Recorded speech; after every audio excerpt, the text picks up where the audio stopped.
Bonjour mes chers élèves. Alors aujourd'hui, on va voir un certain résumé des transformations acido-basiques en solution aqueuse.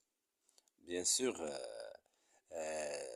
c'est un chapitre qui a un certain poids, qui a un grand poids dans l'examen national.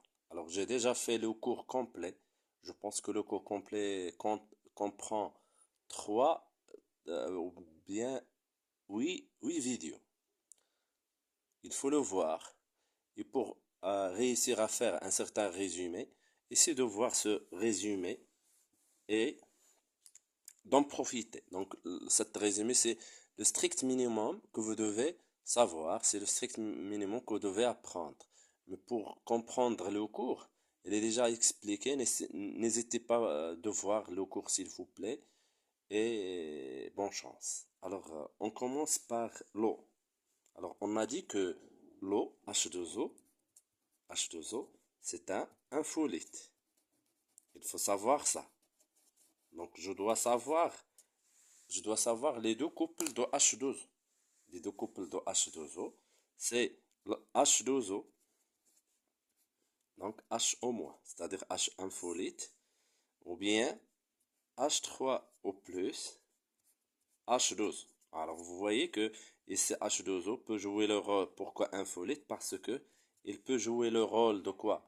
Le rôle d'un acide, comme le cas ici, et le rôle d'une base, comme le cas ici. Donc, on doit savoir l'autoprotolyse de l'eau.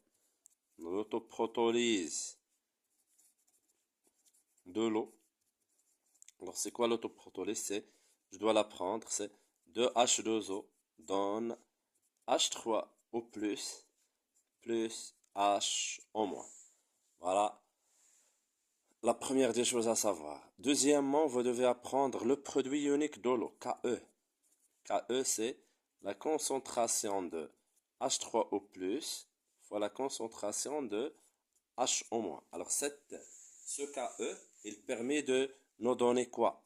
Il permet de nous donner la concentration des ions hydroxyde H au moins, c'est KE divisé par la concentration de H3+. Bien sûr, on sait que la concentration de H3+, c'est 10 pH et ainsi de suite. On peut même déterminer pKe, c'est moins log KE. Ou bien KE égale à quoi? C'est 10 moins pKe. Très très bien. Alors quoi encore s'il vous plaît? Alors bien sûr, on doit savoir l'échelle de pH. Quand est-ce que la concentration de HO- H3O+, égale la concentration de HO-. Et quand est-ce que la concentration de H3O+, elle est supérieure à HO-, et ici HO- est inférieur à H3O+. Il faut apprendre ça s'il vous plaît. Donc ici le milieu il est acide. Ici le milieu il est basique. Ici il est neutre.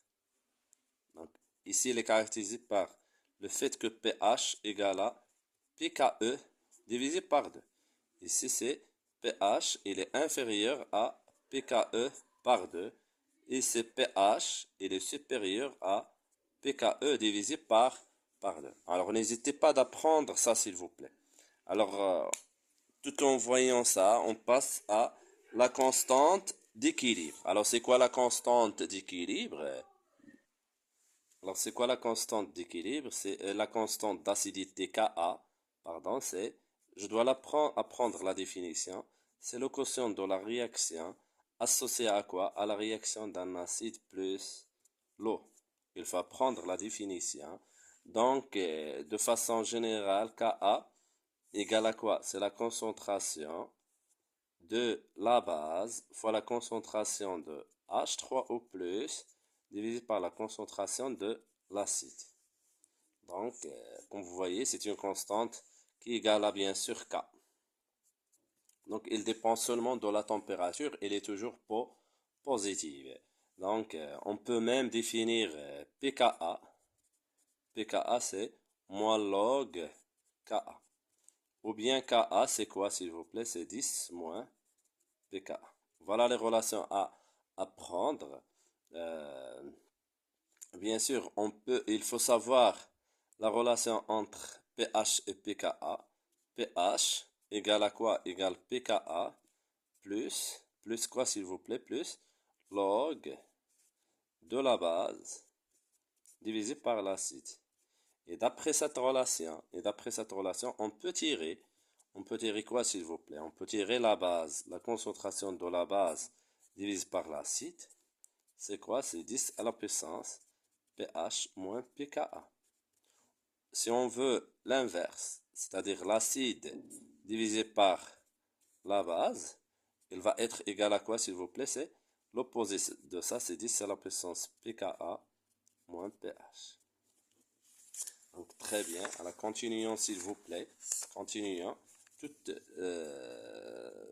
dans le résumé de ce chapitre. Alors on cherche bien sûr quelle est la relation entre Ka et K. Alors il faut, pour trouver la relation qui est K, c'est QR équilibre. Pour trouver la relation entre les deux, donc il faut savoir qu'on a 3 cas. Dans, dans le cas de la réaction d'un acide avec l'eau, donc cette réaction, il donne A- plus H3O+. Alors dans ce cas, K égale Ka égale à K égale bien sûr QR équilibre. Bien sûr, dans l'autre cas, c'est-à-dire quoi l'autre cas, c'est la réaction d'une base plus l'eau.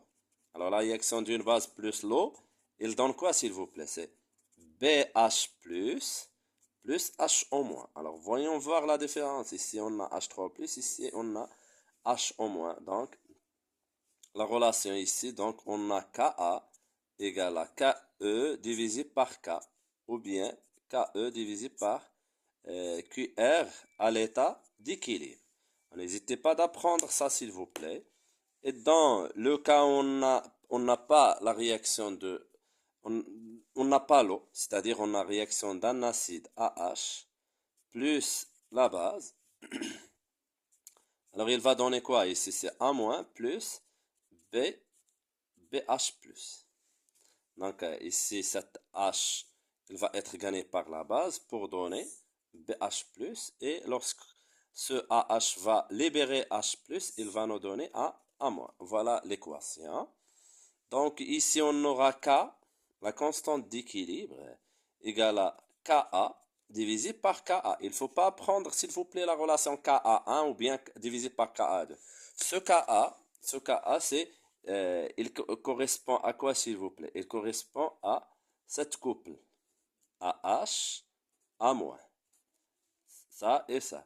Et ce Ka, il correspond à ce couple BH plus BH. BP. Donc voilà ce que vous devez apprendre. Il ne faut pas prendre Ka1 plus, ou bien Ka2. Donc continuons toujours dans ce résumé. Bien sûr, on peut avoir le diagramme de prédominance. Quel est le diagramme de prédominance? C'est-à-dire déterminer l'espèce prédominante. pH, il est en fonction de pH. On peut ici avoir, alors lorsque pH égale pKa, alors ici, on va avoir quoi? La concentration de l'acide égale à celle de la base. Donc les deux espèces ont la même prédominance. Mais dans cette zone, on a pH, il est inférieur à pKa. Donc normalement, on a quoi s'il vous plaît? Donc la concentration de l'acide, il est supérieur à la concentration de la base.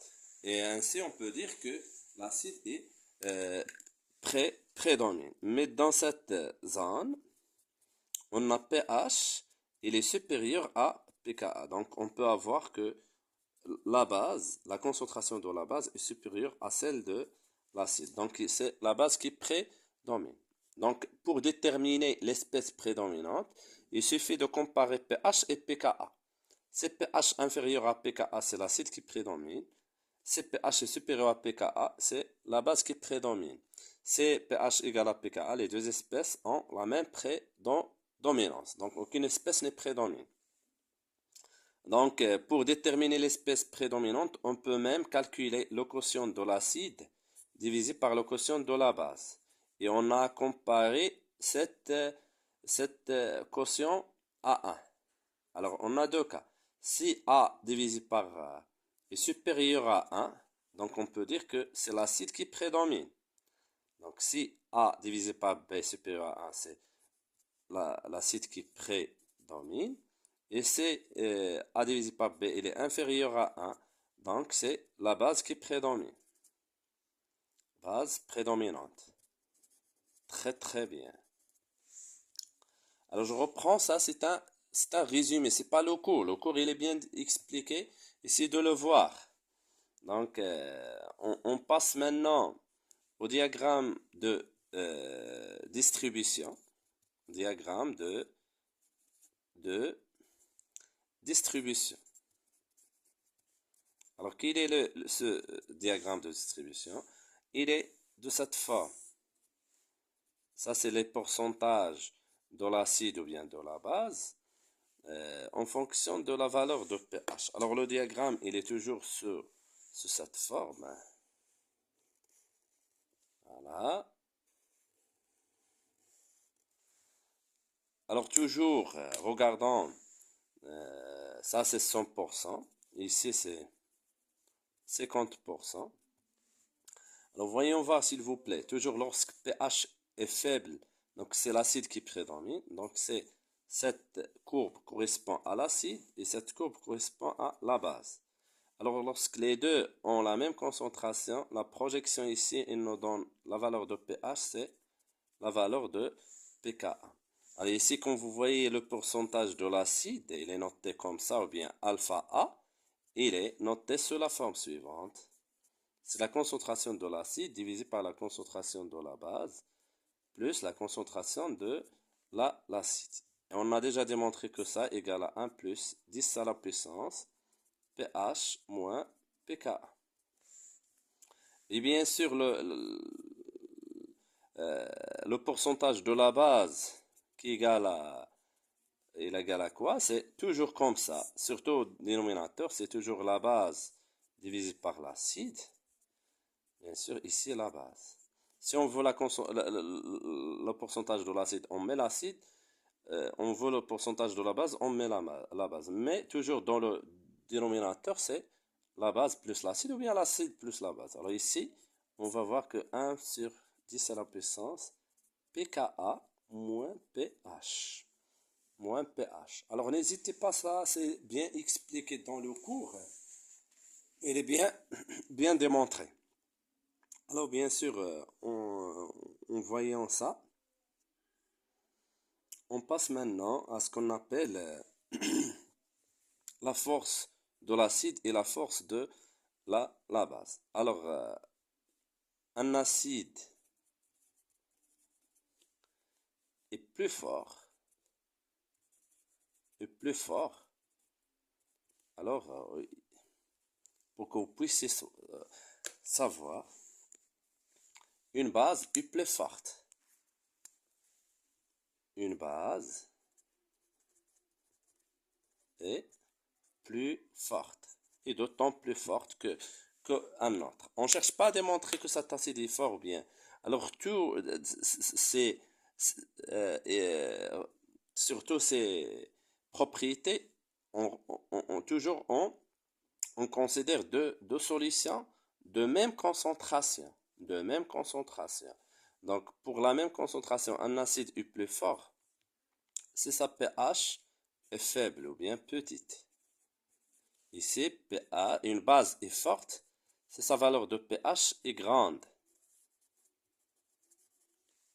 Alors, le taux d'avancement, taux grand. Même chose ici. Une base est forte, c'est taux est grand. Ici, c'est Ka grande. Ici, Ka petite ou bien faible. Petite ou bien faible. C'est le contraire. Donc, pKa il est petite.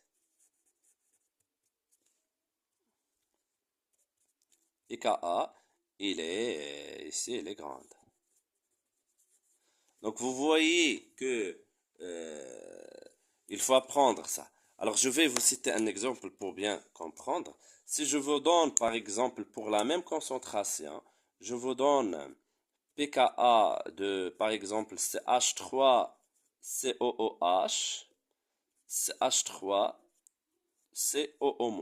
Pour la même concentration, ce pKa c'est 4,80 et pKa pour l'ammonium NH4+, NH3, 9,20. Alors je vous demande de déterminer quelle est la base la plus forte et l'acide le plus fort. Alors vous voyez en comparant pKa. Alors pKa, lorsque pKa est petite, on dit que son acide est fort. Donc ici, regardons ce pKa et ce pKa. Donc ce pKa 4,1, il est faible. Donc cet acide est plus fort que celui-là. Et bien sûr, Ka, le contraire. Ici c'est pKa s'il vous plaît. pKa est grande, donc la base est grande. Donc cette base, elle est plus forte que cette base. Est-ce que c'est clair? Donc déjà très bien. Alors continuons s'il vous plaît. On passe à autre chose. Ou bien c'est normalement dernier paragraphe. C'est l'indicateur coloré. Alors c'est quoi un indicateur coloré? L'indicateur coloré c'est quoi s'il vous plaît? Indicateur coloré. Donc c'est un acide ou base dans la teinte acide est différente que celui de la base. Le couple il est noté HIND slash IND moins. Alors voilà le diagramme de prédominance pour un couple. Donc ici c'est la valeur de pH. Alors pH comprise entre pKa-1 et ici pKa plus 1. Donc ici c'est entre ces deux valeurs, l'indicateur coloré présente ce qu'on appelle une teinte sensible. Une teinte sensible. Mais dans cette zone, donc c'est-à-dire pH, il est inférieur à pKa-1, alors c'est l'indicateur coloré prend la teinte à acide. Ici, c'est pH, il est supérieur à pKa plus 1. Alors, l'indicateur coloré présente sa teinte basique. N'oublions pas, s'il vous plaît, cette zone où pH est comprise entre pKa-1 et pKa plus 1. Elle s'appelle la zone de virage. C'est-à-dire zone où bien on a la teinte sensible ou l'indicateur coloré ne présente ni la teinte acide ou bien la teinte basique. Il est entre les deux. Donc il faut apprendre ce résumé et à la prochaine vidéo en travaillant les exercices.